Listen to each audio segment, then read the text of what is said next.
Have you guys ever wondered why chapter 10 in the book of Daniel is there?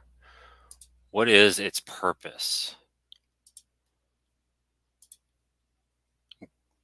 Why have this vision and this interaction, but we're not revealed what we're used to? We're not revealed the depth of information that chapters 7, 8 to 11, and 12 have. So why put this chapter in here? I've often wondered that. And as I read through chapter 10, why don't you contemplate why Daniel 10 is in there?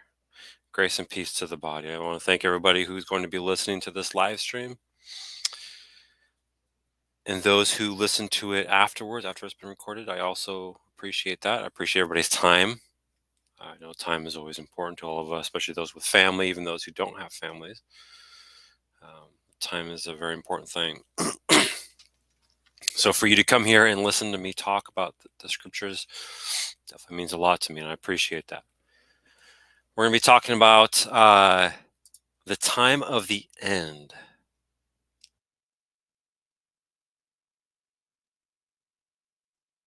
The time of the end in the book of Daniel.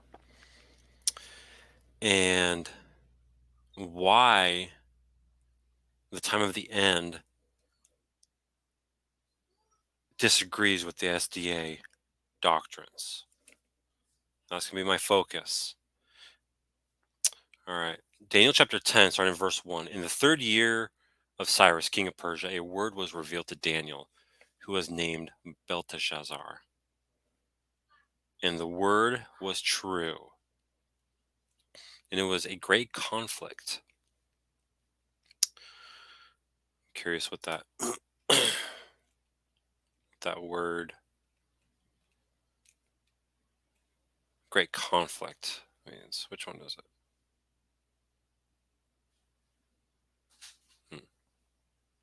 Anyways, it was great conflict, and he understood the word and had understanding of the vision. I think I'm going to try this version, the NET version. In the third year of King Cyrus of Persia, a message was revealed to Daniel, who was also called Belteshazzar. This message was true and concerned a great war. He understood the message and gained insight by the vision. That kind of gives a different understanding. In those days, I, Daniel, was mourning for 3 whole weeks.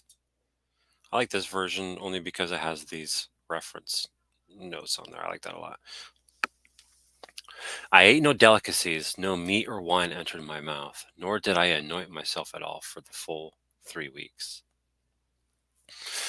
On the 24th day of the first month, as I was standing on the bank of the river, the great river, that is the Tigris, I lifted up my eyes and looked, and behold, a man clothed in linen with a belt of fine gold from Uphaz around his waist.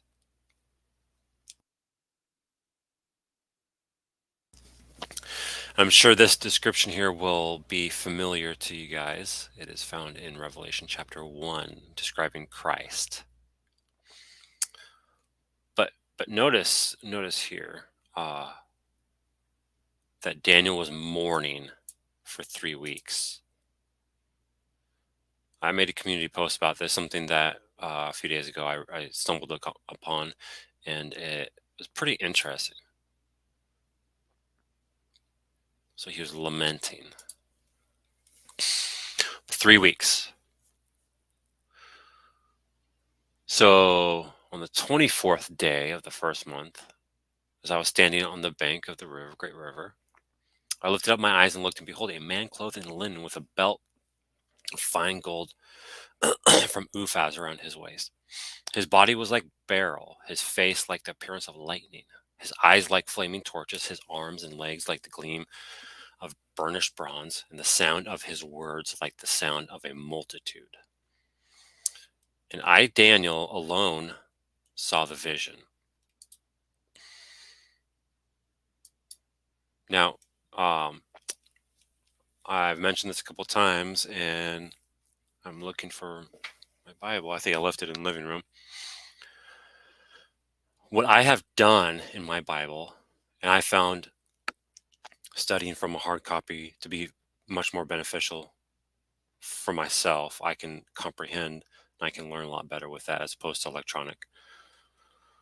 But what I've done in my hard copies, every time there is vision that is used in Daniel, whether it's 7, 8, 9, 10, 11, 12, I'll mark the letter M or C for those. So it can give you understanding as to what.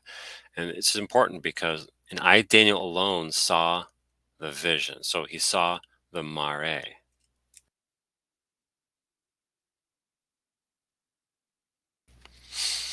For the men that were, excuse me, for the men who were with me did not see the mare, but a great trembling fell upon them, and they fled to hide themselves. So I was left alone and saw this great mare, and no strength was left in me. My radiant appearance was fearfully changed, and I retained no strength in me. Then I heard the sound of his words. Now his words refers to this man right here, clothed in linen, who I believe is Christ. But a question I asked at the beginning is why give chapter 10 in the book of Daniel? Because we're used to having visions in like chapter 2 or 7 or 8 where there's all these symbols and there's all these details about world events. Then you come to chapter 10 and it's like what why put this here? Because there is this vision, but mare is not simply a vision of the mind, but it's an actual visionary appearance of a being, usually an angel or a spirit being, I guess you could call him. That's what mare is. And in the book of Daniel specifically, I'm not aware of in general because I know mare is used like over 100 times in the book or in the scriptures. So in the book of Daniel specifically, when mare happens, mare is giving understanding and insight into something. That's why mare happens. And so we usually see the pattern, chapter 2, Daniel or Nebuchadnezzar has the dream. Daniel has to interpret it. So that interpretation is a type of mare that happens. Although it's not a mare because it's not an angelic visionary appearance, but it is still giving understanding from Yahweh. Chapter 7, you read through, he's given the symbols, and then the interpretation of those symbols is given. Chapter 8, he has the vision, the mare, the understanding is given of those symbols. Chapter 9, Daniel is pleading and repenting, pleading for mercy and repenting of the nation's sins and his own. Understanding, mare happens, and understanding is given. Chapter 10 here, you have this appearance, this mare of a man clothed in linen. We're going to see that he's come to give understanding. So mare is always there to give understanding of something. Verse 7, and I, Daniel, alone saw the mare, for the men who were with me did not see the mare, but a great trembling fell upon them, and they fled to hide themselves. So I was left alone and saw this great mare. And no strength was left in me. My radiant appearance, that's mare, was fearfully changed. Or I think that's mare. Let me double check on that. I'm pretty sure that's mare. Maybe it's not.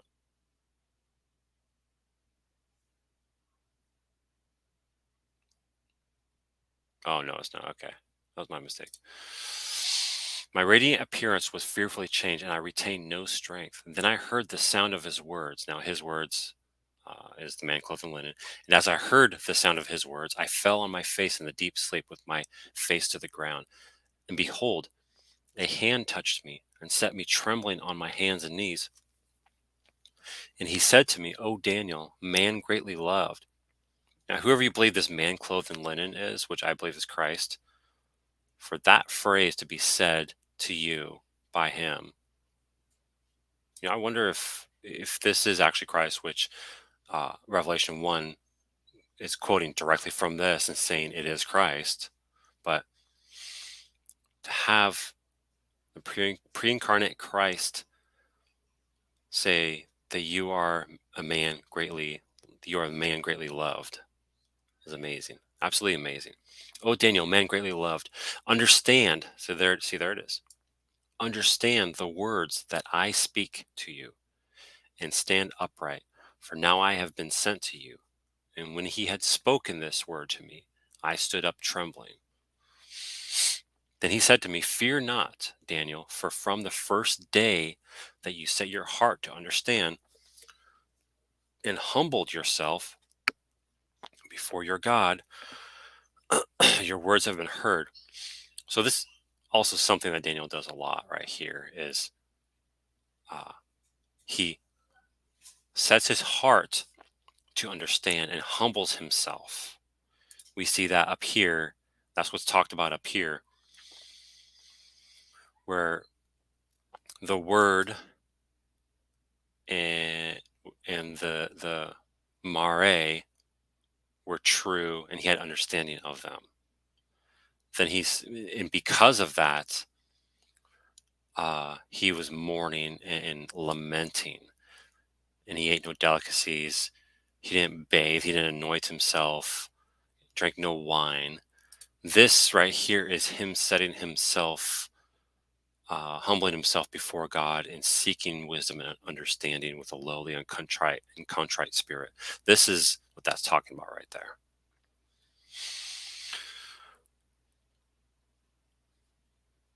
Now I have been sent to you, and when he had spoken this word to me, I stood up trembling. Then he said to me, Fear not, Daniel, for from the first day that you set your heart to understand and humbled yourself before your God, your words have been heard, and I have come because of your words.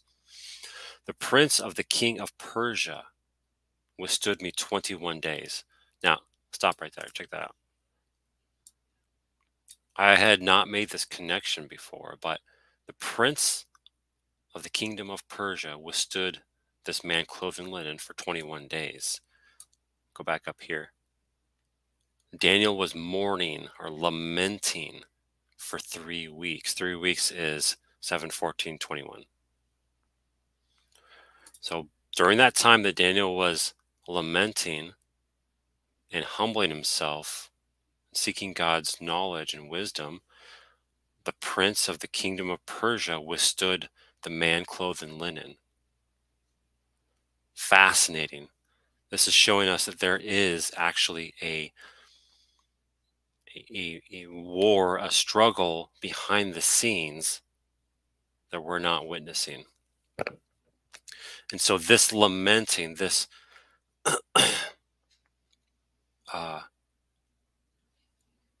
fear, having this fear of God so you can gain wisdom and understanding, having this lowly and contrite spirit is very important.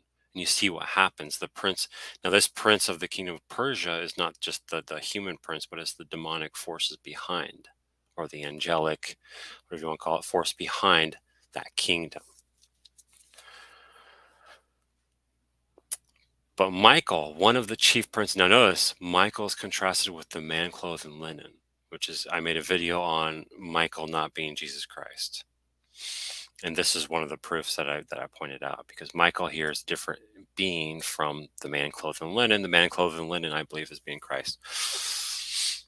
Michael, one of the chief princes, came to help me, for I was left there with the kings of Persia. Plural, kings. I wonder if that's in the original. That's fascinating. I didn't catch that before. and came to make you understand. He came to make him understand what is to happen. Notice what is to happen to your people. Okay, that phrase, your people. I've had a couple of SDA guests on, and they have claimed that in chapter 8, the transgressions and the transgressors are not the Jews, but rather were the pagan beast system and their people. Daniel chapter 9, the first captivity under the first beast system says otherwise. Okay. I might get in that a little later. The point being here is that who is the your people? Who are Daniel's people? Is he referring to Egyptians? To Arabians? Who is the your people? It's the Israelites. That phrase is important, and I'll show you real quick. I forget what verse it is, but it is used multiple times in the book of Daniel. Look this up real quick. Change this to, there we go. I have to do this because I can't keep all the verses in my head. Look at that. Daniel chapter 9, multiple times. Verse 15. Your people. And now, O Lord our God, who brought your people, that is God's people, so the Israelites, out of the land of Egypt. Okay, and this is Daniel's prayer because the Israelites, or his people, have broken the covenant. And this is the same thing that we're going to see in chapter 8. That happens as well. His people break the covenant. The covenant curses are placed upon them. Your people, right there, chapter 9, verse 16. Chapter 9, verse 19, your people. Chapter 9, verse 24. 70 weeks are decreed about your people. So what we're going to see is that these latter times, these time of the ends, these appointed times, have to do, in the book of Daniel, have to do with whoever these your people are and what's going to happen to them. All right. All right. Grace and peace to everybody. Brother Chris, Brandon, and Ray. Thank you guys for listening. I very much appreciate that. Your time is important to you, so it means a lot to me. All right. Now, what verse was I on? Verse 14. Haha. And but notice this here. Whatever's happening to his people is going to happen in the latter days of the book of Daniel. So, and came to make you understand what is to happen to your people, that is Daniel's people, who are, I would argue, the Israelites. If somebody else wants to say otherwise, they can present their case as to why your people in the book of Daniel are not the Israelites. But what's to happen to your people, the Israelites, in the latter days? Now I wonder what word that for vision is. What do you guys think it is? For the chazon, the chazon is for days yet to come. That's said in also chapter 8. So the chazon, well, if we're going to link words like the SDAs do with chazon and mare, what chazon is this talking about? For the chazon is for days yet to come. Now, chapter 9. Notice verse 24. 70 weeks are decreed about your people. and your holy city to finish the transgression. Now, that word transgression is from chapter 8. To put an end to sin, to atone for iniquity, to bring in everlasting righteousness. Now, notice this: to seal both vision and prophet. Now, I wonder what word for vision is used here. To seal both chazon and prophet. And why I'm pointing this out is at the end of these 70 weeks here is when the latter days, the time of the end, the last days starts.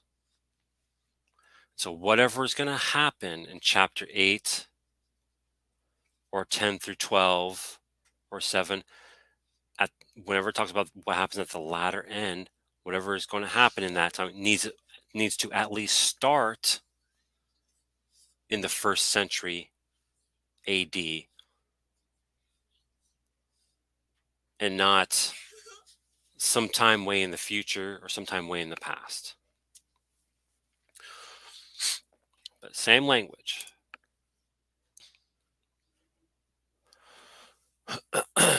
Let's see here. Where did I leave off at? When he had spoken to me according to these words, that's Daniel saying this, I turned my face toward the ground and was mute. And behold, one in the likeness of the children of man touched my lips. Now,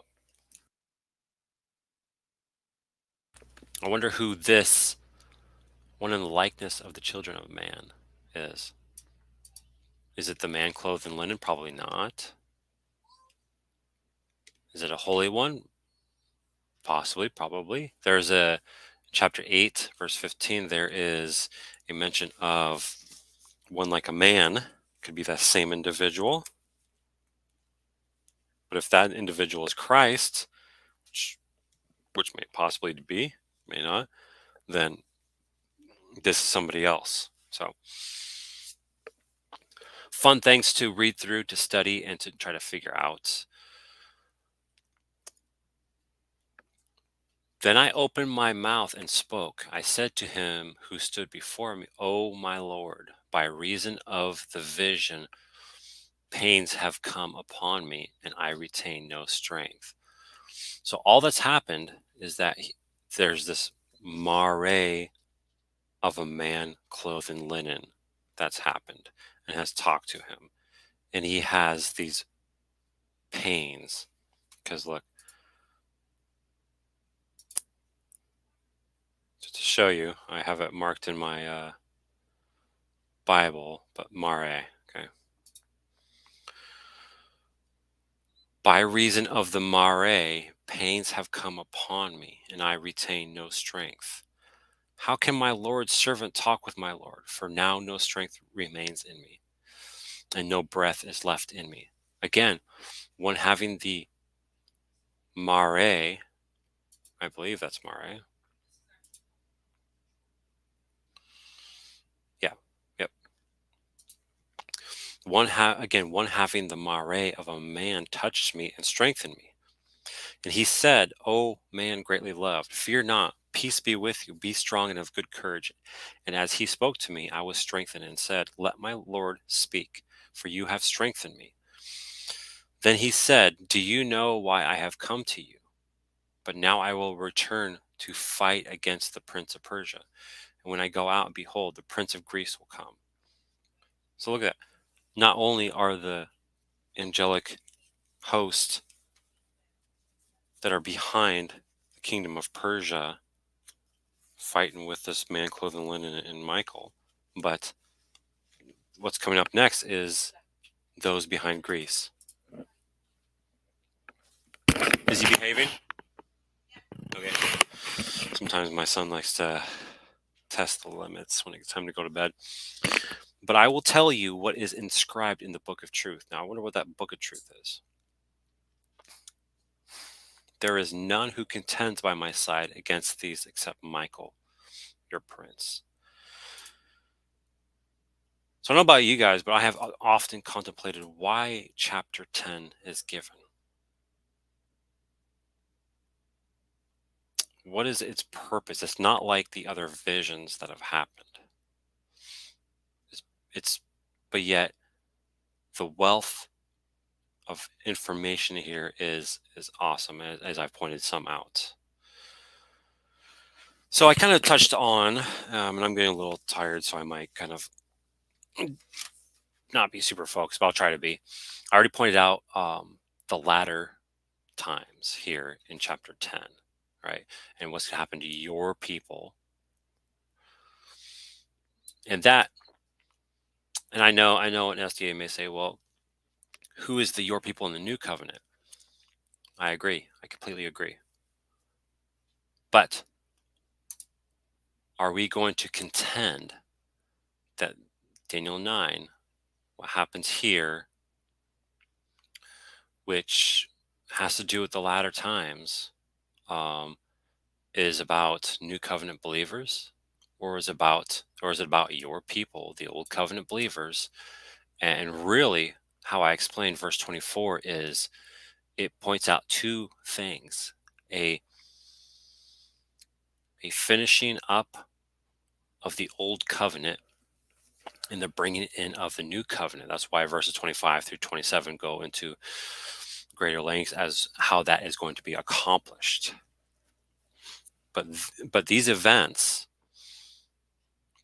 the decreed time about the Israelites, the finishing of the transgression, which is also mentioned in chapter 8. So what I would say is if somebody wants to push the Rome view a lot, I would I would acknowledge it, at least for argument's sake, but it still wouldn't help the SDA case, because whatever's going to happen during the Rome time is going to happen during these 70 weeks, not sometime in the future or with some antichrist in the future.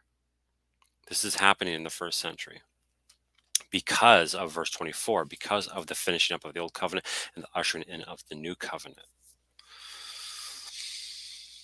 So I watched a video of an SDA.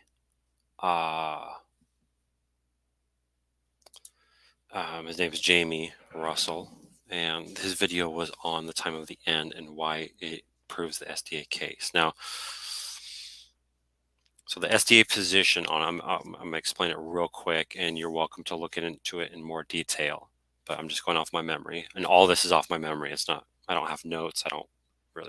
I study beforehand, but I don't take notes, and because I'm not a good note taker. But anyways, their position is that the latter times, for example, here in chapter 8, verse 15, that this vision is for the time of the end, or the latter times, the latter end, the appointed time of the end. These phrases here, they refer to 1844. That is what that refers to in Adventism, is 1844. And yet you will not find a single reference to 1844 in the scriptures, because it's obviously not there. It's made up, and it's a contrived point. So what he did in that video was basically to make these points.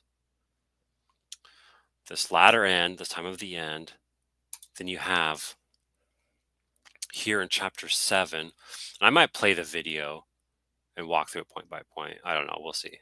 Or I might just open up the chat, and if there's an SDA listening, they can argue against me, and I can bring my points out better. But this right here is also that time of the end, the latter time. This is 1844 according to them. Verse 13 and 14.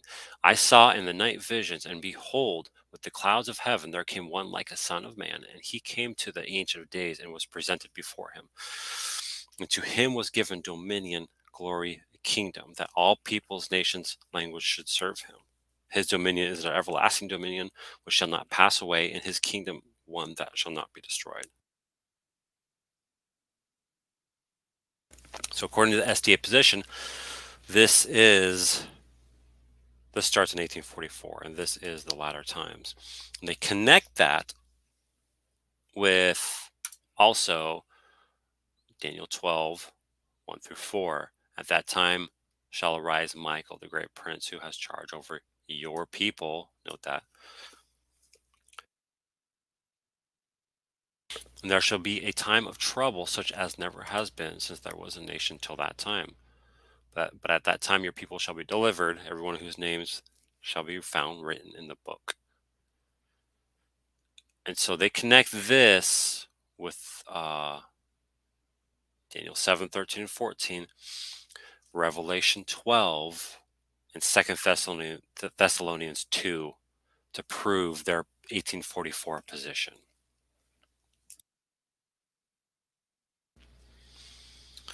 Why that is absolutely asinine is because go read Revelation chapter 12 on your own. Okay. You will see that it, again, what I pointed out when I read through chapter 10, it starts in the first century. Within those 70 weeks is when it starts, is when this starts right here. Within those 70 weeks. 2 Thessalonians chapter 2 is about what? I would argue more of a futurist type of position. I would argue that 2 Thessalonians chapter 2 is talking about a end time antichrist, man of sin figure who arises after the restrainer has been removed. According to the SDA, that has a dual fulfillment. This is how you know when there's a system that is absolutely made up and is being forced onto the text. When you have a verse or a section of scripture like 2 Thessalonians chapter 2, and they have to say there's a dual fulfillment where 1844 is fulfilled according to that passage or that section, and also the second coming. Go read 2 Thessalonians chapter 2. Where do you see anything remotely close to even hinting at an 1844? You don't. At all.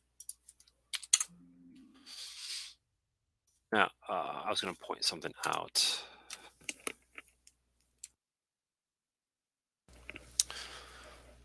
Now, if there are any SDAs that are on here, and you want to come talk, comment in the chat, and I'll open it up, and you can come talk. If not, I might play Jamie's video, and I'll just walk through it and address because I can't find the points I was making. But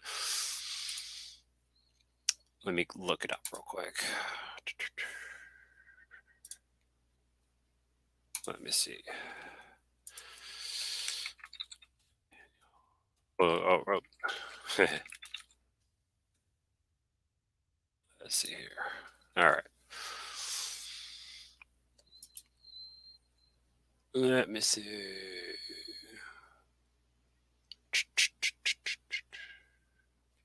Where is the video? Let's see. What was it called again? I forgot.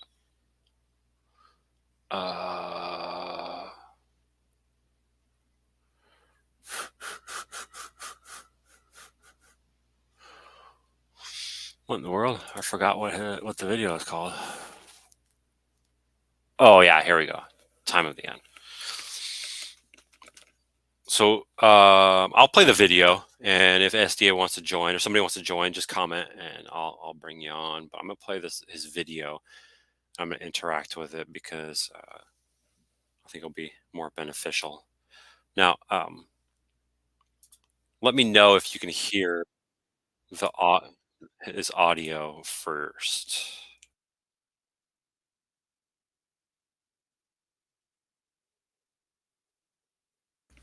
Let's get this all.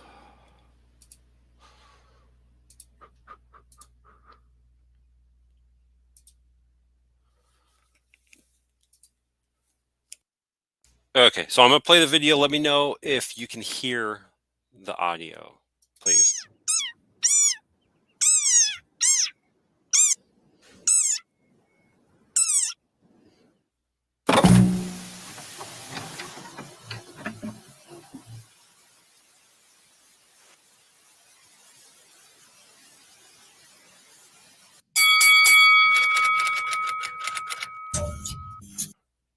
Now, are you guys able to hear that audio?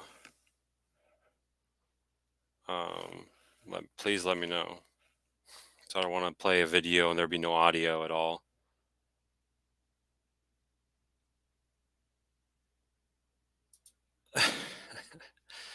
I was, yes, I was. I'm not sure who you are, but I was reading, and I'm going to be responding to a video. If somebody will let me know if the audio for that video is working, I'll play it. I'll keep playing it.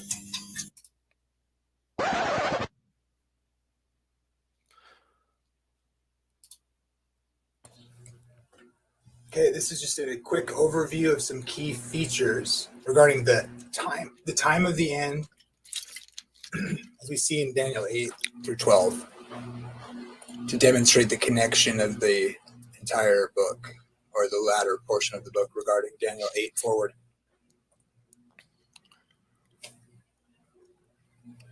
So you really have to pay attention to grasp it. It's not an easy thing. Okay, you can hear it? Awesome. Yes, thank you for letting me know. So I'm not sure if you're familiar with my channel or with what I'm doing here, but I'm basically reviewing a video by a Seventh-day Adventist on this very topic. And I started out by reading chapter 10 and talking a little bit about certain points from that chapter. So I'm not sure if you are a believer or not, but if you are, hopefully you'll be edified by it in some way, shape, or form. If you are an SDA, you are more than welcome to come on here, and I'll talk to you directly if you prefer that. If you're not an SDA, then you're more than welcome to listen if you like.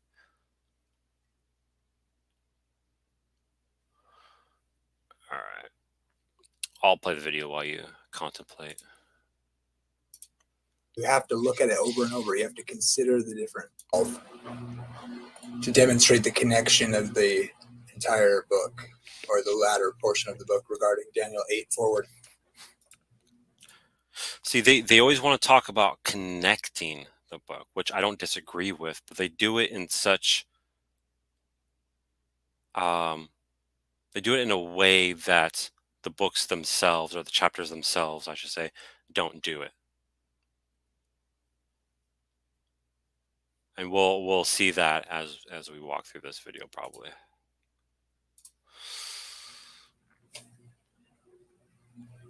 So you really have to pay attention to grasp it. It's not an easy thing. You have to look at it over and over. You have to consider the different views. Well, no, nothing is easy, right? But the SDA position is definitely very difficult because it confuses a lot of things. Just one example that's on top of my head that Chris Lucas has been pointing out is the little horn of chapter 8. Right. I talked to a gentleman the other day, and he was making this point about these patterns in the book of Daniel. But he never mentioned a pattern that is pretty obvious in the book of Daniel, that horns are always on beast systems, or they're always on beasts.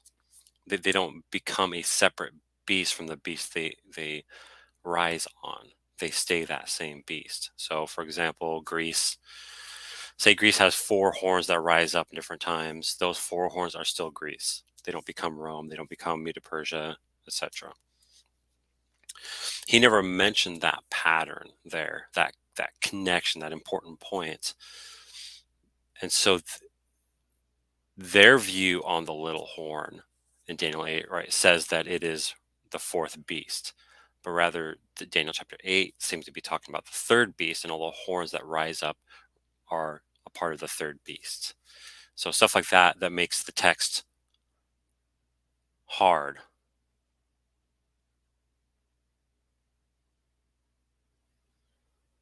All right. But yeah, thanks for stopping by, STM.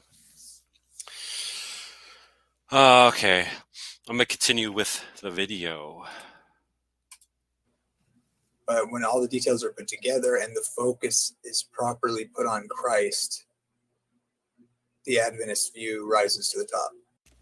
See, that's what they want to try to make you. They want to make you feel bad for your position on Antiochus, on the Antiochus view, is that they want to say that your position is not focusing on Christ, so therefore it definitely is not true. whereas the Adventist position focuses only on Christ, or has the most focus on Christ, so therefore it is the true position. That can be further from the truth, right? Chapter 8 is specifically about what? It is specifically about the God's indignation on the transgressors, whoever you say those are.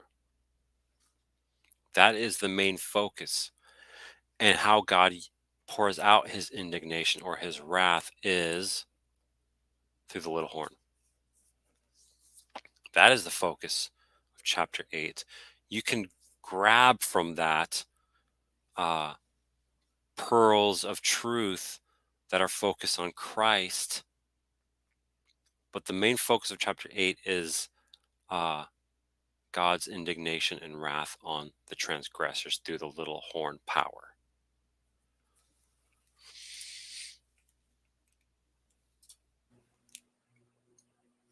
In the opening statement in Daniel 8, Gabriel told the prophet that the vision given to him was for the time of the end.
Oh man, dang! I just I you're right.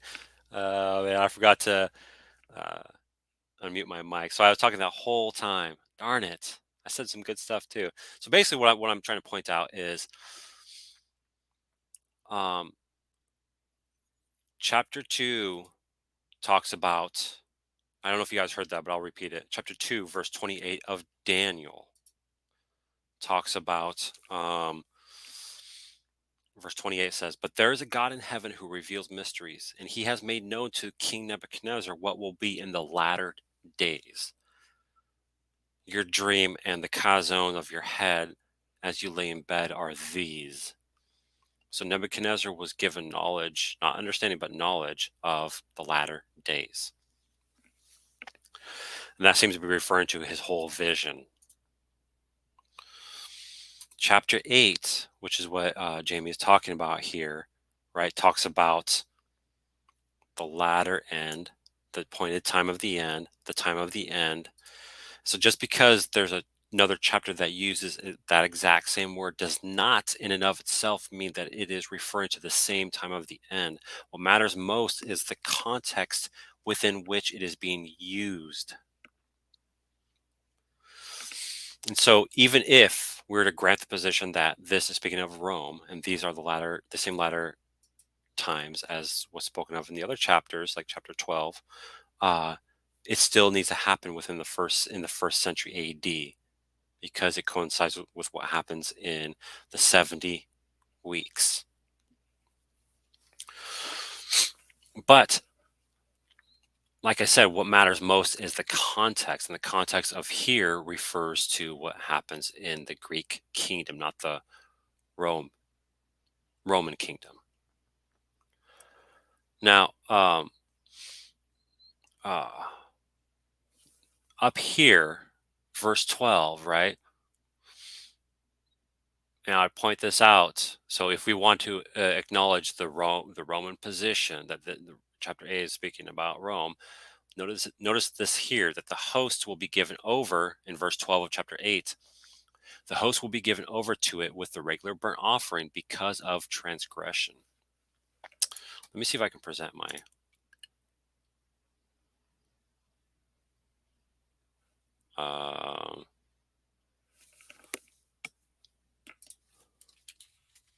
hopefully you guys can hear me now. I'm assuming you guys can.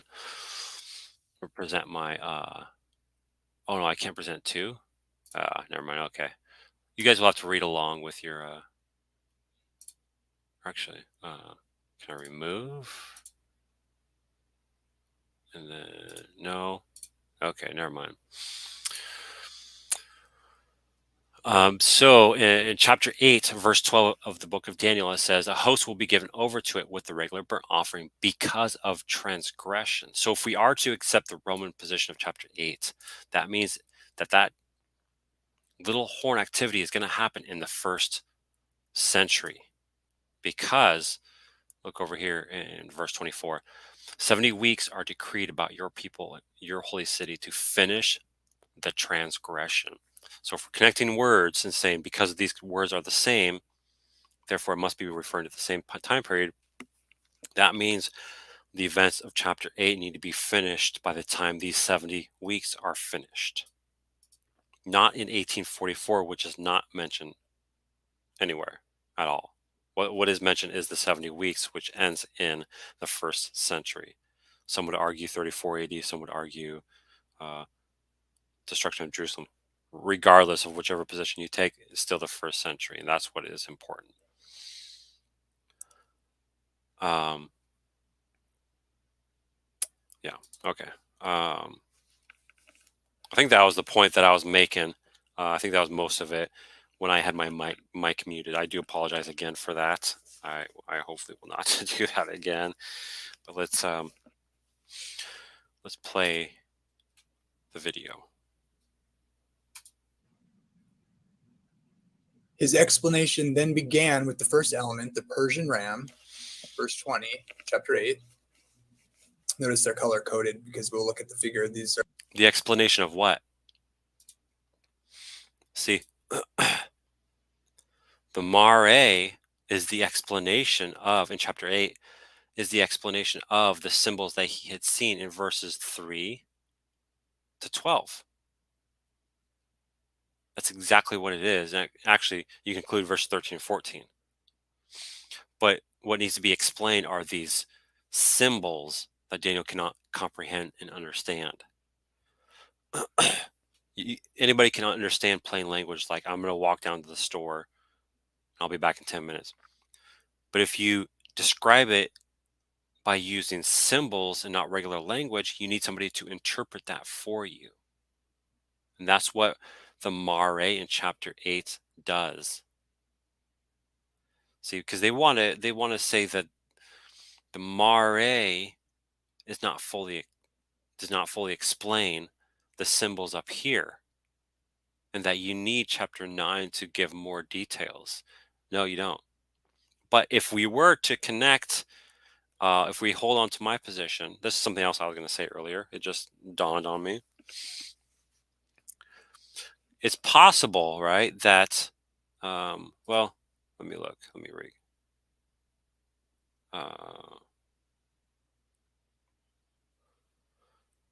No, probably not. No, never mind. Cancel that point. Never mind. Okay, let's continue. They're highlighted. And continued down to its last element, the time factor of evening mornings, from Daniel 8:26. And the vision of the evening and mornings, which was told is true, therefore seal up the vision, and it refers to many days in the future. The obvious inference of Gabriel's explanation is that the time element presented with this vision leads the interpreter along to that time of the end in human history. Many days in the future, in other words. That vision is sealed up. Yeah, that's fine. That's fine.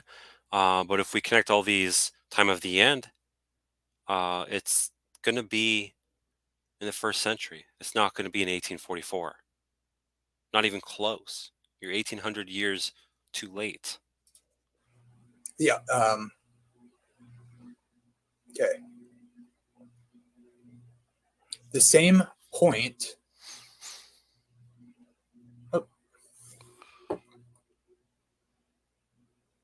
Is brought out an explanation of this vision given in Daniel 11 and 12. The final activities of the king of the north are described as occurring in the time of the end. At the time of the end, underlined here, the king of the south shall attack him, and the king of the north shall come against him like a whirlwind with chariots, horsemen with many ships, shall enter the countries, overwhelm them, and pass through. Okay.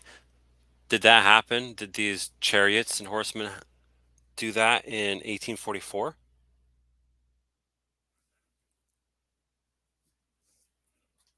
Because that's when the time of the end is, right? Is 1844. That's the whole point of all of this, is 1844.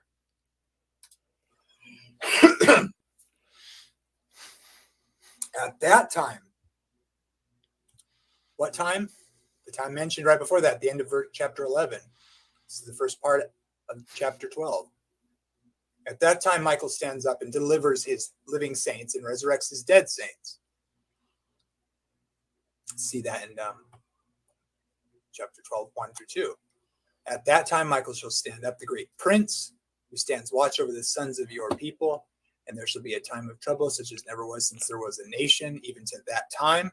And at that time, your people shall be delivered, everyone who's found written in the book. And many of those who sleep in the dust, the earth shall awake, some to everlasting life, some to shame and everlasting contempt. At that time.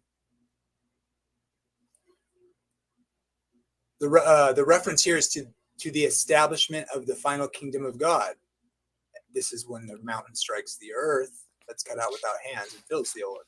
And this occurs at the end of the time of the end. Wait, so are you saying that happened in 1844 when the rock struck the statue, and the kingdom, which I would argue is the millennial kingdom, started in 1844? Is that what you're arguing for? We'll see. Within that same time of the end, the prophecies of Daniel were to be unsealed, studied, and understood. But you, O Daniel, shut up the words and seal the book until the time of the end. So what is this talking about? Many shall. Doesn't that statement, shut up the book until the time of the end, I'll let him finish. Run to and fro and knowledge shall increase. That's talking about, in context, which is so easily missed by people, about these prophecies. The word. Doesn't it make more sense to say that shutting up until the time of the end is the 1st century AD when Christ came and exegeted the scriptures that were about him? Because isn't this all about him? If this is all about him, it makes more sense to say that no one could understand the book of Daniel until Christ came. Once he came, it was opened up. It was revealed, right? Nothing happened in 1844 other than a false prophecy. That does not fit what you're talking about.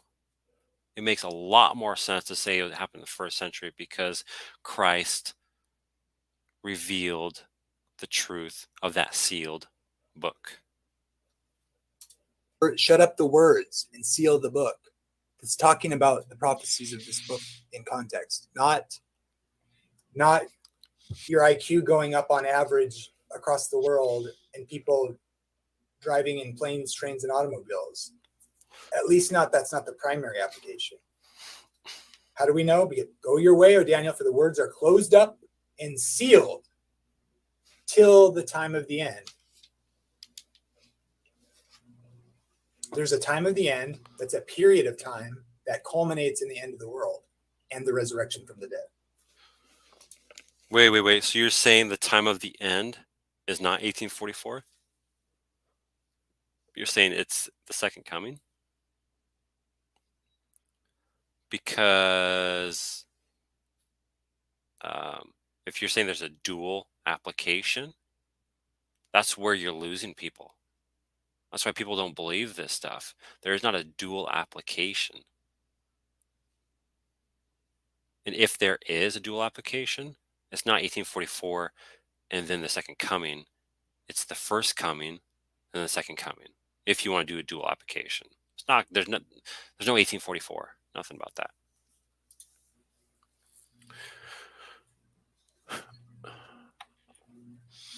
The references in Daniel 11:40 regarding that man from chapter 8 and 12:4-9 indicate that the time of the end was to be a period of time because all those. Okay, so if you're connecting Daniel 8 with this during this time period, which I would not,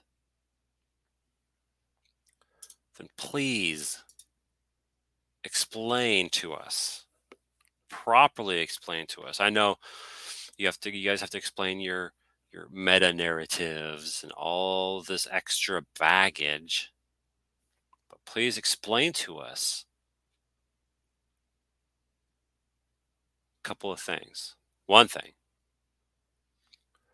the pattern shown in the book of Daniel is that horns rise on an already established beast.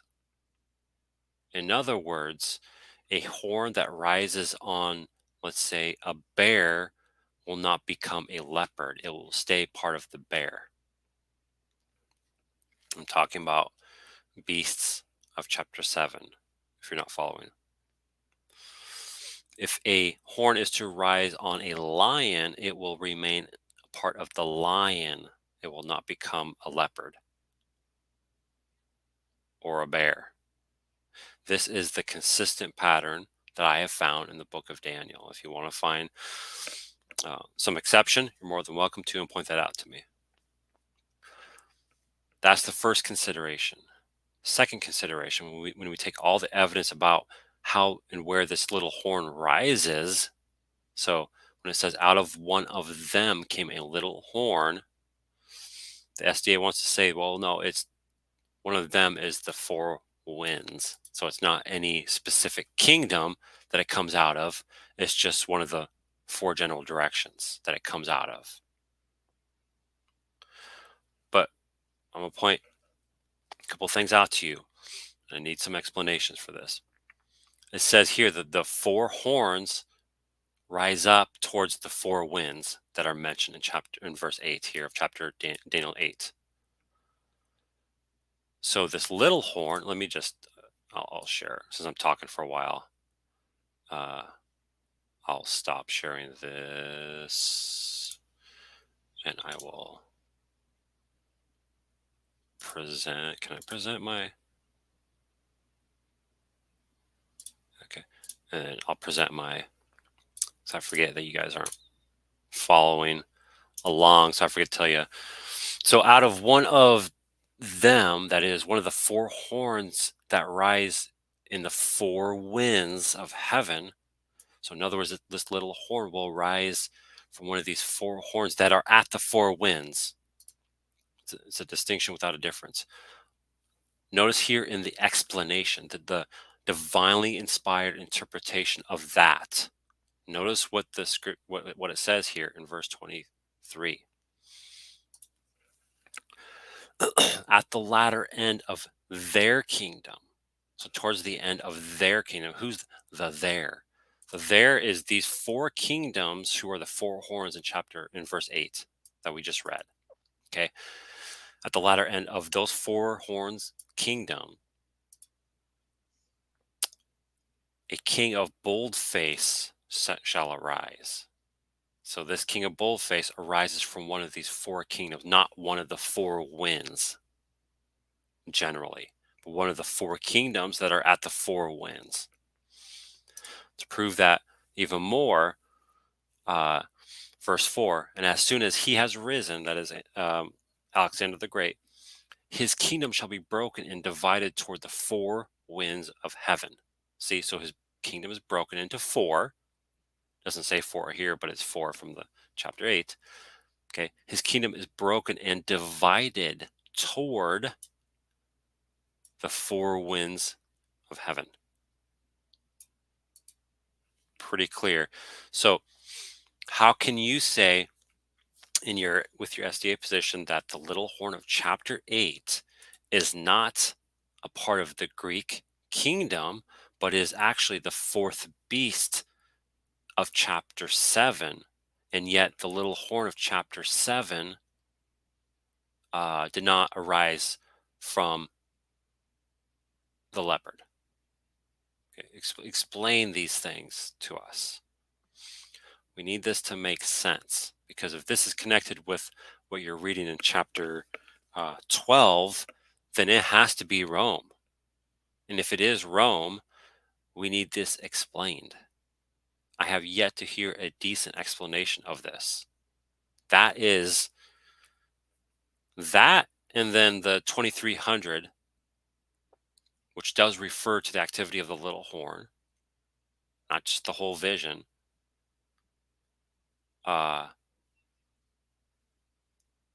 Those two things need to be explained. Because if you can't explain that, then your whole position here is just, it's a moot point. All right.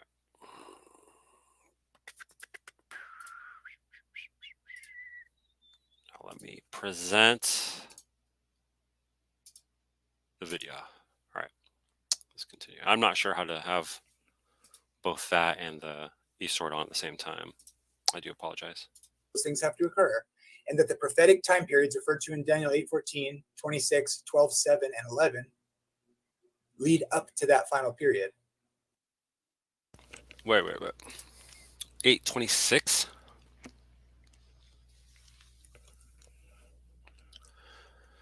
So the vision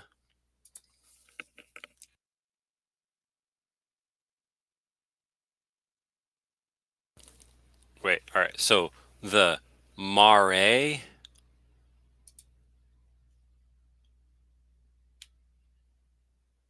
or are you saying the kazon? Maybe I missed that. Maybe you're saying the kazon. It makes more sense you'd say the kazon. But the mare of the evenings and mornings that has been told is true. That it's telling you right there that what you're arguing so the mare of the evening mornings that has been told is true, but seal up the chazon, for it refers to many days from now. Again, this has to be defined within the context. The context, I think, is insanely clear that it's the third beast system it is referring to, not the fourth beast. Yeah, there are similarities. There are same words that are being used, so I can understand the desire to want to link it with the fourth beast. I definitely understand that. Through my studies, I see those connections that you're making and why you're making those connections. These words are same or similar words, but the context of chapter 8 does not support that. It just doesn't. All right. Let me see. Reading a few comments. Why do these people elevate Michael? They believe that he is Christ. That is why. Almost 200 years into the SDA millennial reign, maybe they will be like, oh, God had his hand over his mouth and was mumbling. He was saying the millennium will start, that it's the end of the 6,000th year. Yeah, right. All right.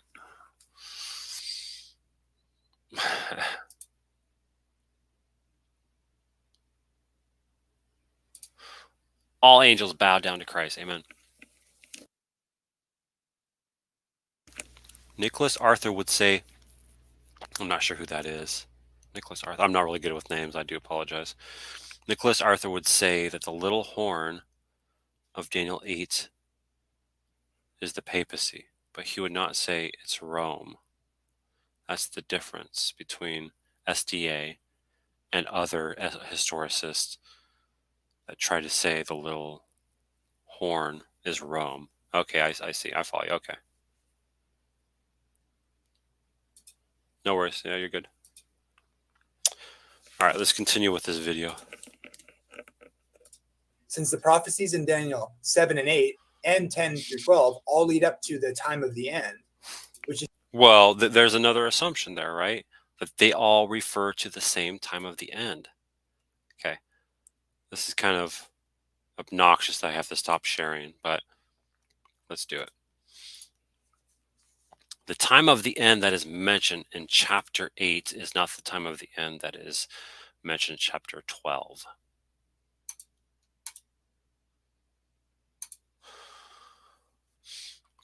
The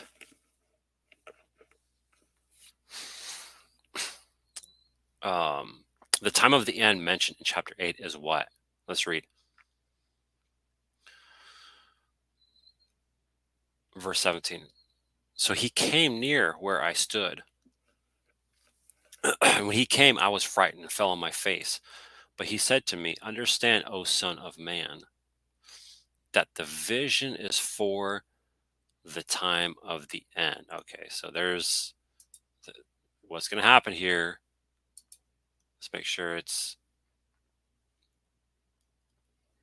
the chazon. Why am I not seeing it? Yeah. So the chazon is for the time of the end. So what's interesting here, let's point out in verse 13 of chapter 8, the chazon concerns specifically the activity of the little horn.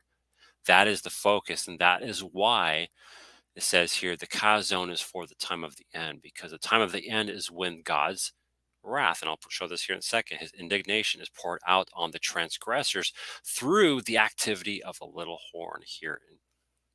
And that is why in verse 13 it says the chazon concerns the activity of the little horn. And that's why it makes perfect sense to have the 2300 evening and morning refer to the activity of the little horn. Verse 18, and when he had spoken to me, I fell into a deep sleep.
Silence again? Ah, man, my bad. I'm starting to get tired. My apologies.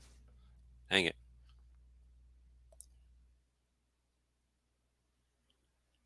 Darn it. Ugh. I had some good points I said. Okay. I'll repeat myself again. I forgot half what I said. So, all right. The time of the end in chapter 8 needs to be determined by its context. So let's go through this. Verse 17 of chapter 8 of Daniel, it says, "So he came near where I stood, and when he came, I was frightened and fell on my face. But he said to me, Understand, O son of man, that the chazon is for the time of the end." This will make sense. That makes perfect sense if you understand that the chazon in verse 13, when it says the chazon is concerning specifically the activity of the little horn, that makes perfect sense. And I'll show you to that. I'll show that to you.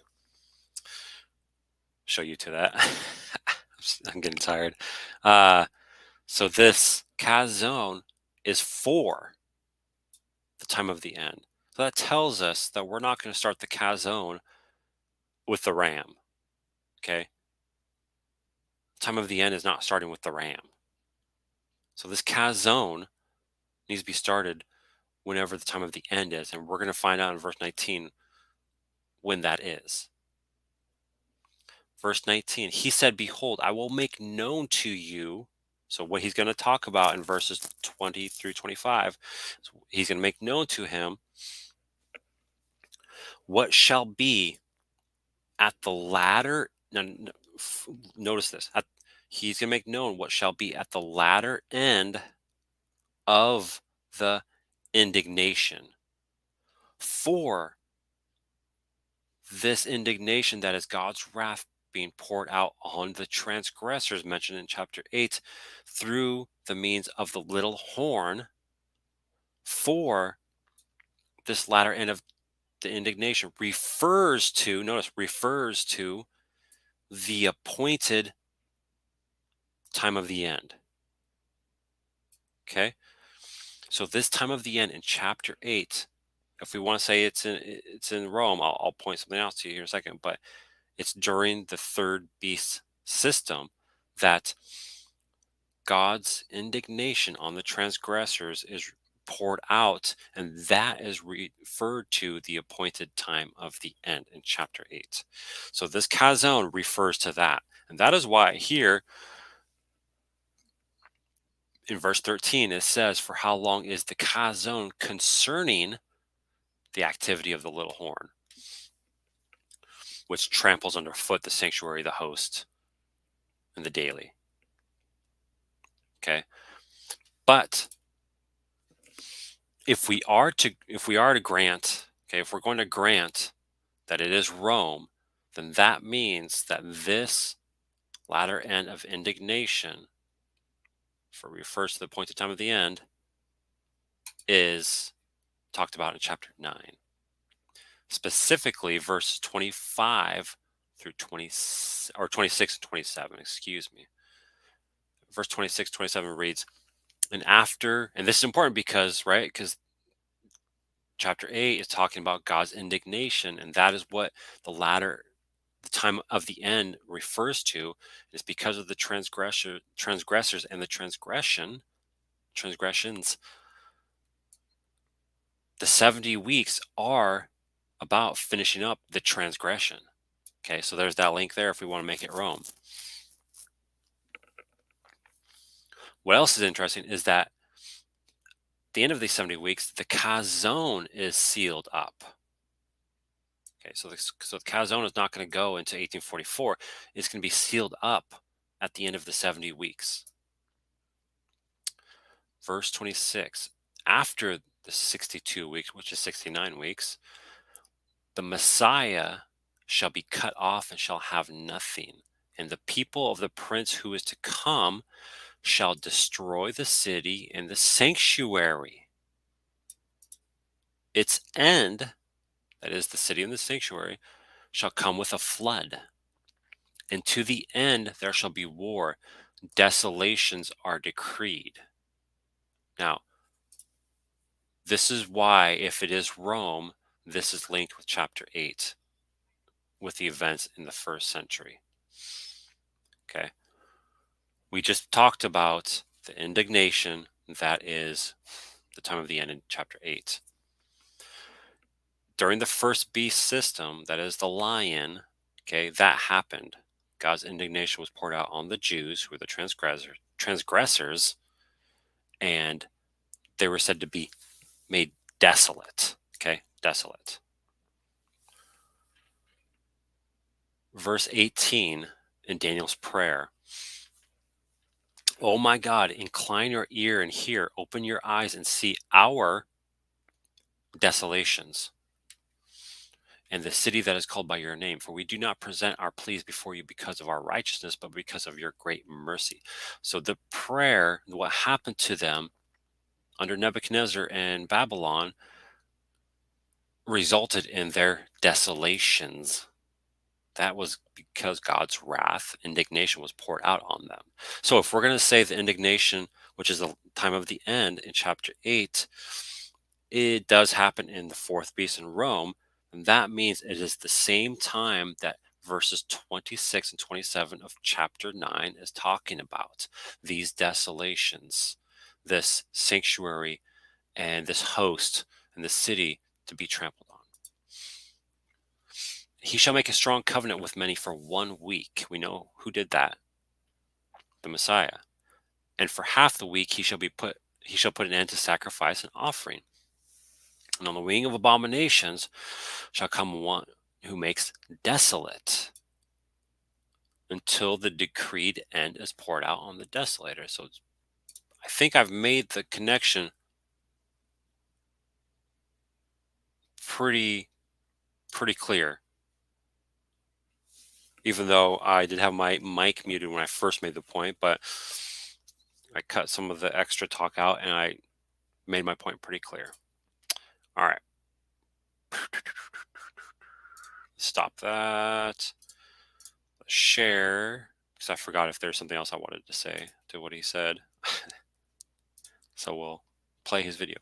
Is to be followed by the setting up of God's final kingdom. The time.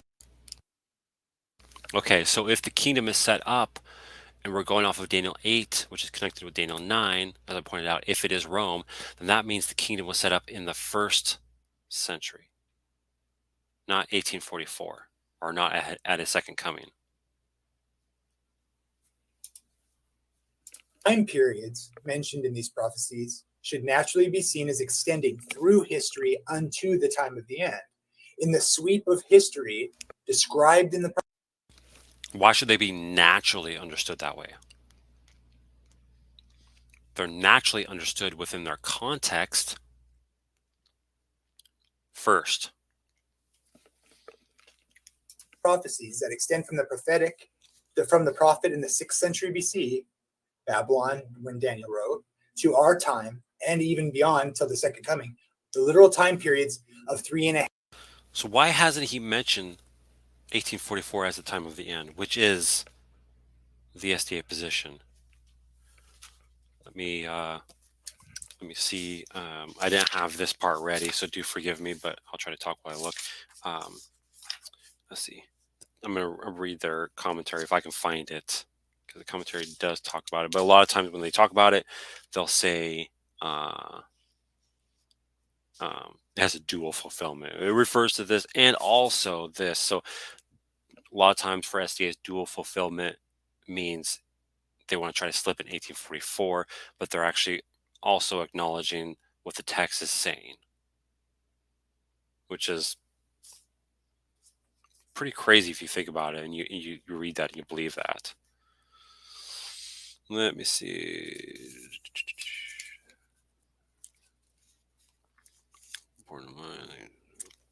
Forgive me for this. I might have to just, let's see, plug it into the comment notes. What was it? So actually, you know what? The Michael standing up, actually, now that I think about it, the SDA position is that is the second coming, basically. So when Michael stands up, according to them, is when he comes out of the most holy place. And that's when you are left as a believer without a mediator between you and the Father. And then shortly after that, the 7 last plagues happen, and then Christ returns. So now that I think about it, so that means that the time of the end in chapter 8 is actually not as connected as he is claiming it is, right? Because the time of the end in chapter 8 would be the end of the 2300, which is 1844. But yet the time of the end in chapter 12 is not 1844 when Michael stands up, but rather the second coming. Interesting. Interesting. I'll find that. I'll find the quotes later. Let's keep listening. Half years, the 1260. I'm gonna put in the link to join if anybody wants to join. I'll pin that real quick.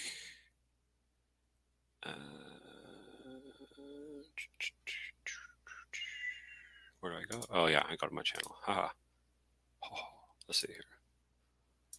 All right. Pin that. So if anybody wishes to join, like to comment on what I'm listening to, or the time of the end and what your position is in general, I'd be more than willing to listen. All right. Let's continue. 60 days or 42 months, or the 6.5 years, that is the 2300 days, are not capable of reaching anywhere near this final end time, especially in the context of this sweep of history established in Daniel 2 and reiterated in Daniel 7 and 8, namely from Babylon to the Roman Empire, of which is then further explained in. See, chapter 8 does not have to do that. Daniel can be given a vision that does not do the sweep of first beast to the end of time.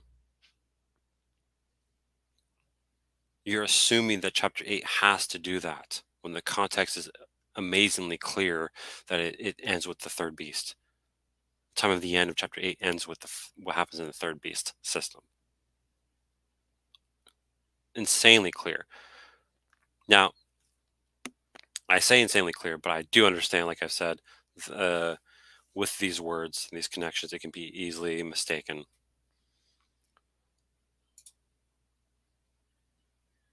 All right. Into history, following that same pattern. Therefore, these prophetic time periods, those mentioned in Daniel and Revelation, should be seen as symbolic and standing for considerably long periods of actual historical time extending to the end time.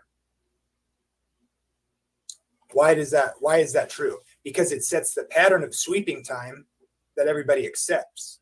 Because the days of Daniel's weeks are years. Because Daniel 7 speaks well into the new covenant period. And because the one in Daniel 8 is called the little horn and is exceedingly great from his predecessors, which is in truth. No, Daniel 8 does not do that. Again, you're only trying to make it do that because you're trying to make these connections because you want 1844 to be a prophetic date. That's the bottom dollar. All right, that's the bottom line. Daniel 8 is not doing that. Now, when you get into Revelation, Revelation does explain the book of Daniel more. And or, sometimes I think we assume when a passage from the Old Testament is quoted in the New Testament that it's referring to everything in the context there. And that could be the case. Or it could be the case that they're quoting from it and expanding upon it, because don't we believe in some sense that the New Testament is new revelation?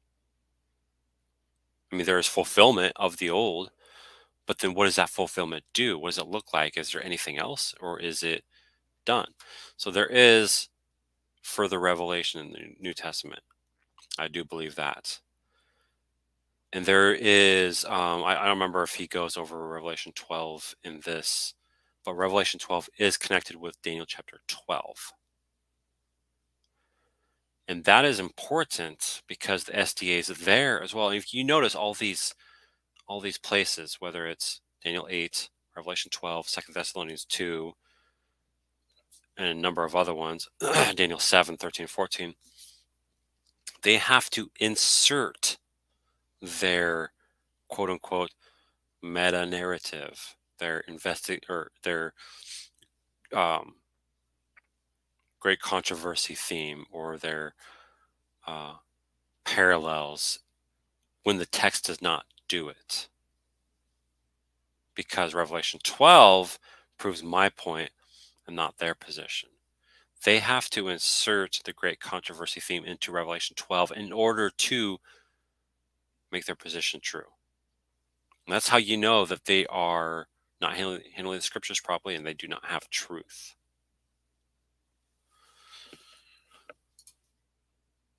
If anybody wants to join who is listening, they are more than welcome to. That is why the link is up. If you want to talk about time of the end in Daniel, give me your position, what you think it means. Talk about if you're an SDA, we can talk about the SDA position. Let's continue. True of Antiochus is ridiculous. And he's also called the little horn. And he's also connected. How's it ridiculous when it's in the third beast system, which is the actual context of Daniel 8? How is that ridiculous? You've only made it ridiculous because you're trying to make these connections that the texts are not making. Just because they have the same word does not mean they're referring to the same thing. SDAs do this a lot. They'll find a definition of a word or a word in the Bible that is used more that they like, and they'll apply it to other passages that have that same word, even if that context does not allow that meaning to be held there. They'll still interpret it that way. That's what they do. This is what he's doing right here. Up until the time of the end.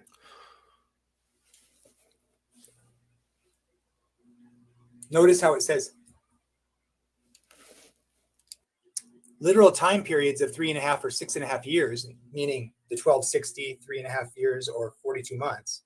And the 6.5 years, which is what 2,300 days would be. Notice he's saying, taking those as literal. Now, make note, if you do listen to this, I am arguing and focused on the 2,300 in Daniel 8 and your arbitrary connection. That is what I'm focused on. So don't say that I am claiming all is fulfilled or anything like that. I am focused on Daniel chapter 8. Time periods of the 1,260 days or the 2,300 days would be the same thing as what he's saying there.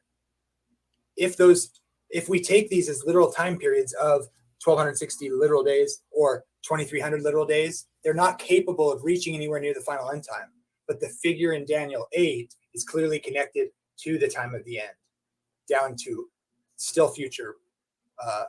Daniel 8 and 2,300 definitely can reach to the end of the time of the end, because the context shows that it is the latter end of God's indignation on the transgressors. That is what the time of the end refers to. Not 1844, not the second coming. Full fulfillment, because the resurrection from the dead hasn't occurred yet, of course, because it's literal, because Daniel said to be standing in his lot at the end of days, which indicates, unless you think Daniel was spiritually resurrected in the first century, I don't see anything in the Bible about that. But apparently, well, I don't see anything in the Bible about 1844 investigative judgment, and that yet there you are believing in it. I don't see anything in the Bible about Satan being the scapegoat, and yet there you are believing that. I don't see anything about what was the other one? I just lost it. I don't know. There's other ones. You get my point, though. This resurrection will have Daniel standing in his lot at the end of days, which connects the resurrection from the dead, by the way, to... All that is fine. That's great. Has nothing to do with Daniel chapter 8. Nothing. So this argument is a moot point. It's irrelevant. The end times, not the first century. Therefore, you can't. See the Maccabean hypothesis would naturally want to connect Daniel 8 and 9 for similar reasons that I would, but also, which is in, I can give references to that and have posted them. But because of the language from Daniel 8 and 9, they would have many interpreters would want to apply Daniel 9 to that period as well. Do you think they're right about that? And by the way, notice. I'm actually not sure what he's talking about there. That was confusing. Shut up the words and seal the book until maybe because I'm tired. I don't know. The time of the end, Daniel. Go your way, Daniel, for the words are closed up and sealed till the time of the end. Yeah, and doesn't that make sense that they will be opened up and understood when Christ comes? And I don't know.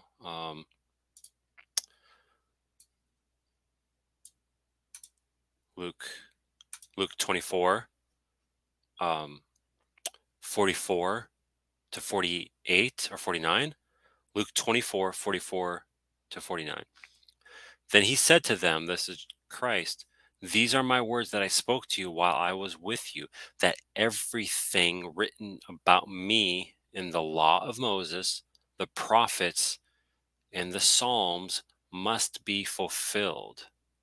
Then he opened their minds to understand the scriptures and said to them, thus it is written that the Christ should suffer and on the third day rise from the dead, and that repentance for the forgiveness of sins should be proclaimed in his name to all nations, beginning from Jerusalem.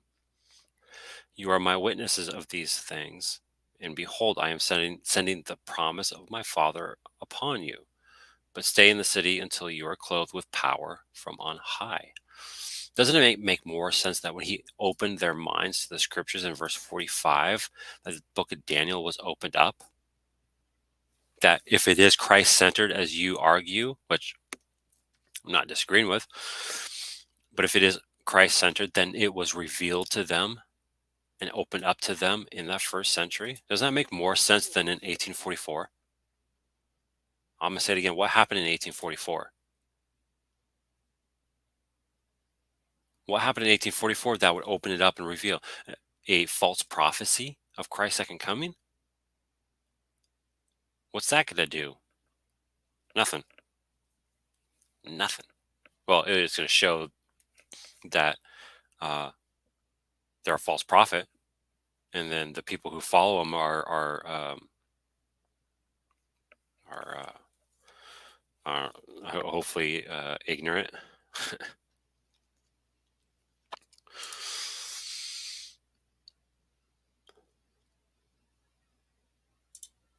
Yeah, that's crazy. Those are probably like Porphyry type of individuals. Those arguments, they want to make everything about Greece in the book of Daniel and say it was written after the fact. That's crazy. That's wild. I mean, I have heard like the ESV kind of translates Daniel 9:25 as it seems like there's going to be two messiahs, and so one would be like, or two anointed, two messiahs. They would say one is either Cyrus or maybe like Nehemiah or something, and the other is Christ, which is pretty interesting to think about. I don't know if I would agree with that at all, but anyways, let's continue. If all these interpreters were right about Antiochus, then that was the unsealing of the prophecy, because they were right.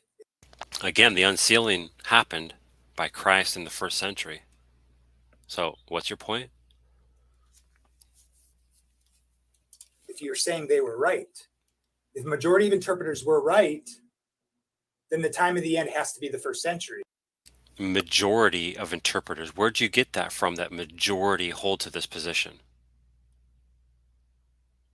I would love to see your information on where you got that the majority of interpreters of Daniel 9 believe it refers to Antiochus. I'm not aware of this. Unless you don't think the Bible is serious about sealing up the prophecy, and that's actually a true statement. But it is a true statement, right? Because the Bible is true. So if you say Antiochus is the primary indication, or the Of chapter 8, yes. Hands down. It is the primary focus, no doubt. There is a plethora of historical information to prove this point too. For Second Maccabees, you got Josephus, you got what's that historian's name? Is it Polybius? Yeah, Polybius also as well. You got lots of information from back then. the right interpretation, then you have to, if you take the Bible as being accurate, fully accurate in this prophecy, therefore the time of the end happened before Jesus was born. Of chapter 8, yes, no doubt.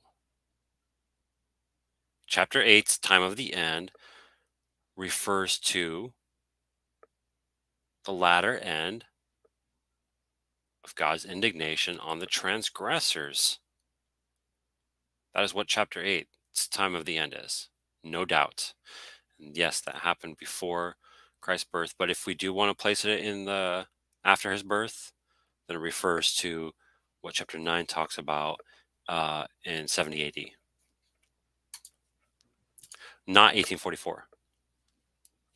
And the resurrection from the dead occurred before Jesus was even born. And so Jesus wasn't necessary for this final resurrection, which happens at the time of the end.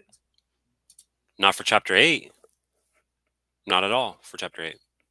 If it's Antiochus, then the time of the end is the first century before Jesus was even born. And Michael stood up before Jesus was even.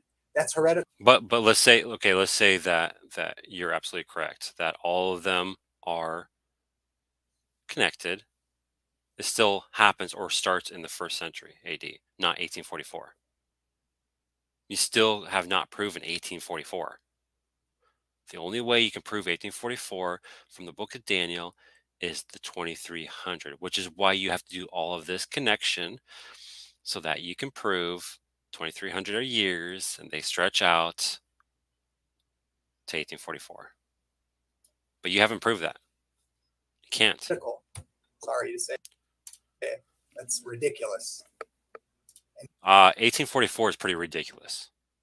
If you really look at it, you think about it, you study it, and this unsealing supposed in 1844 through the false prophecies, that's ridiculous.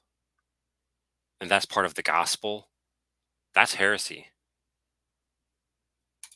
And no one would defend that, but the text demands it. In fact, you probably don't realize it, but it demands it.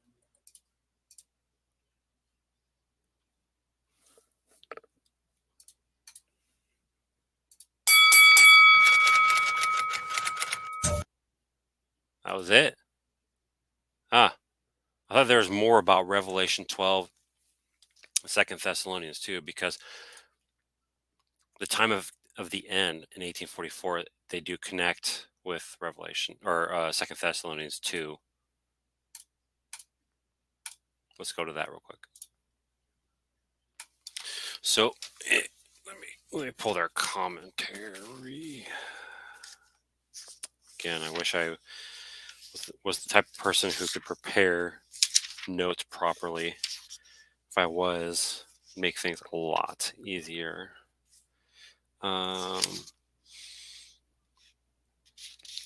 So in their commentary, in chapter 8, verse 17, they're commenting on the phrase time of the end.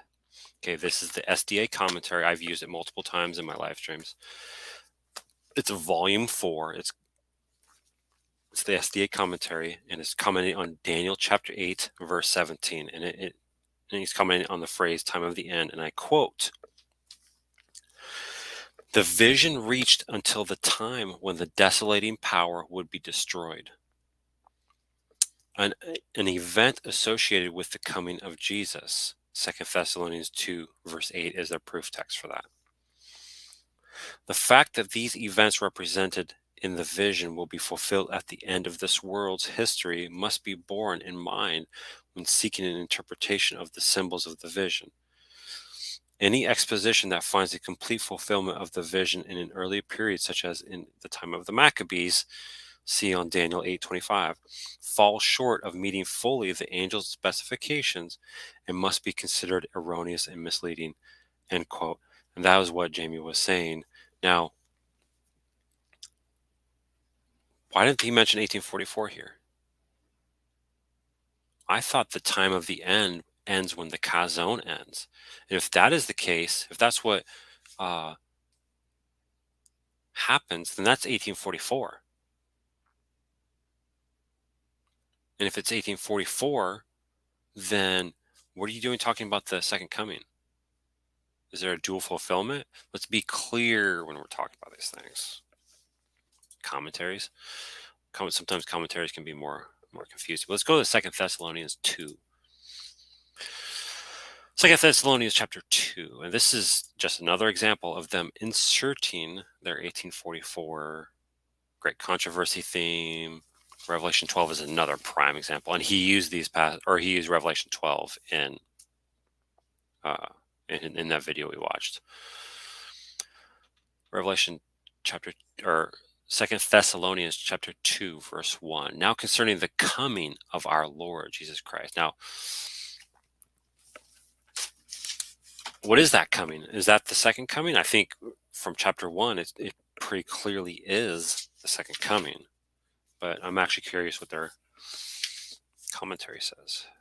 Because I know there's somewhere here in the commentary that says it's a dual fulfillment, but off the top of my head, I can't remember what page. Yeah, so they agree. They agree it's the second coming. And so why would the same commentary quote 2 Thessalonians chapter 8 to prove the time of the end in Daniel 8, which is 1844? If it's not 1844, then it's not connected with the Chazon, which ends in 1844. It's just the second coming. So what would be the point of connecting the Chazons with time of the end and all that jazz? Very confusing stuff if you think about it.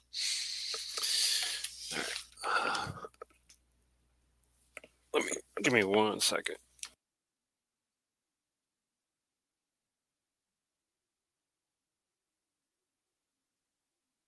Well, I didn't realize the time. I'm gonna have to end here soon, but the link is up if somebody wants to talk. If somebody wants to talk, I'll stay on a little longer. If not, I'll probably end with this. But do read Revelation chapter 12, and you'll see that the events that happened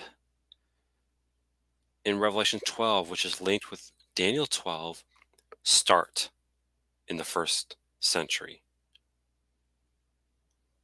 It's not the second coming that starts them, but it is the first coming.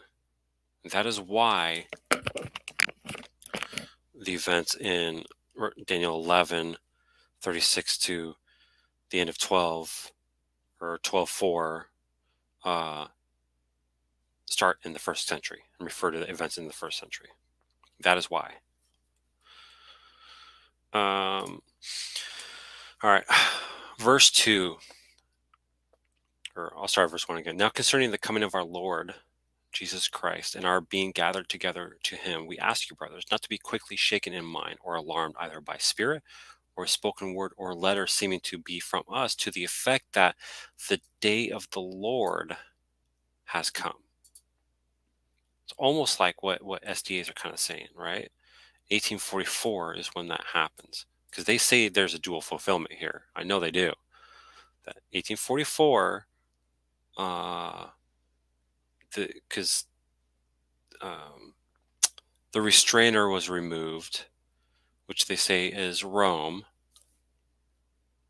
and then, or they say it's imperial or pagan Rome, and then the man of sin, lawlessness, all that is papal Rome.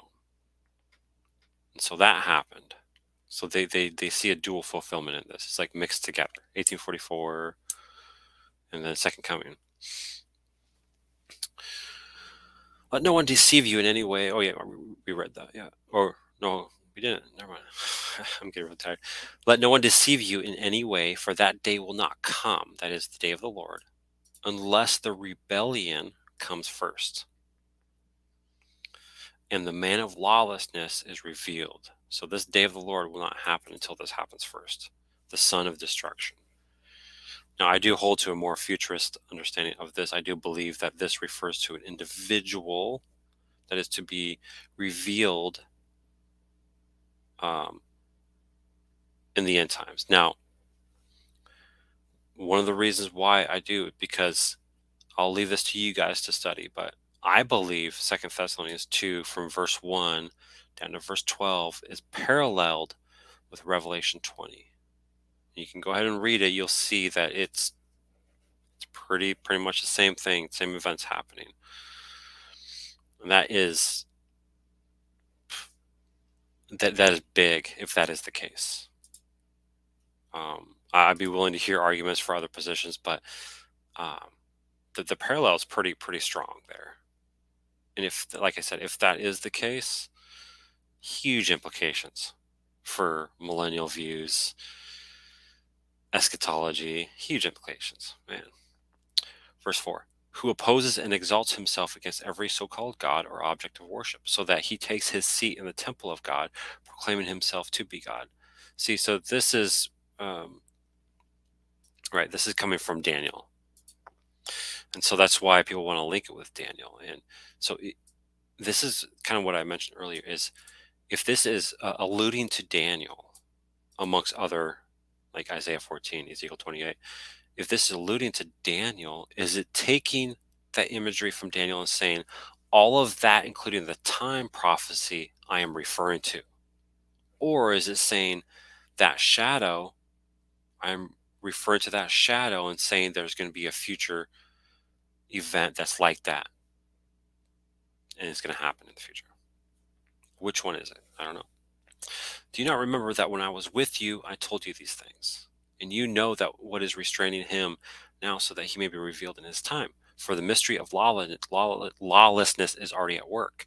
So this kind of copies or mirrors the language of the Antichrist spoken of in First John, right? The Antichrist are already here, but there's an Antichrist to come. Same type of language that we'll see. For the mystery of lawlessness is already at work.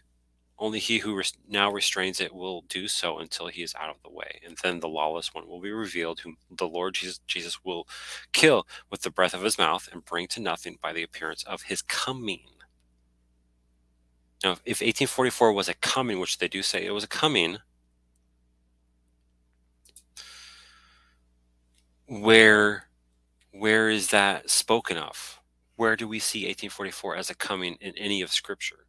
They quote Daniel 7, 13, and 14. Why am I missing it? There we go. They quote Daniel 7:13, and they say this is the coming in 1844 of Christ. So, behold, with the clouds of heaven there came one like a son of man. He came to the Ancient of Days. They say this is 1844, right there. Okay. Where in the New Testament do we see a coming of Christ in the clouds in 1844? We don't. We see it once at the Ascension and the Second Coming. See, you'll see that a lot with these passages that SDAs point out: 2 Thessalonians 2, Daniel 7, 13, 14, Daniel 8, Revelation 12. You'll see that there's a clear reference. So in this case, either the first coming or the second coming, but then they want to insert 1844 in between those two, clear, and say, well, it's also talking about this. No, it's not. You are eisegeting that into the text. It's not there. It's not there, man. It's not there. Anyways, I think I'm going to end with that. I'm getting really tired. My eyes are getting heavy. I'm ready just to go to sleep. Just pass out right here. All right. Anyways, it was a long stream. I'm sure there's like 20 different things I wanted to say that I forgot to say. So I do appreciate everybody's time. Kind of disappointing that nobody joined, especially in SDA. I would love that. But thanks for those who stuck it out, and I hope your day, night, next day is good by the grace of God. Grace and peace to everybody. God bless.